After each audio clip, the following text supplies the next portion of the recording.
नमस्कार. तर आता आपण संधिवाताविषयी थोडंसं बोलणार आहोत. तर पावसाळा चालू झाला की संधिवाताचा त्रास हा जाणवायला लागतो. तर त्यामध्ये सांधेदुखी, सांध्यांना सूज येणे, स्टिफनेस या गोष्टी अधिक तीव्र व्हायला लागतात. परंतु हे सगळं कशामुळे होतं? तर वाढलेल्या वातदोषांमुळे. आणि जर आपण योग्य तो आहार विहार आणि साध्या सोप्या उपायांनी आपण हा त्रास कमी करू शकतो.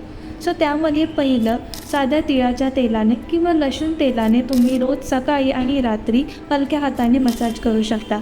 किंवा नारळाच्या तेलामध्ये थोडंसं लसूण आणि अजवाईन गरम करून ते तुम्ही सांध्यांना लावू शकता. तिसरं म्हणजे मेथीचे दाणे आणि हळद तुपामध्ये थोडंसं परतवून त्याचं सेवन तुम्ही करू शकता. आणि हळद आणि शुंठी हे तुम्ही गरम दुधाबरोबर किंवा गरम पाण्याबरोबर हे तुम्ही त्याचं सेवन करू शकता. आणि हो, फ्रीजमधलं थंड पाणी, आईस्क्रीम, दही, पनीर, आंबट आंबवलेले पदार्थ आणि मोठ्या आकाराचे कडधान्य हे तुम्हाला टाळायचे आहे, कारण की हे सर्व पदार्थ वातदोष वाढवतात.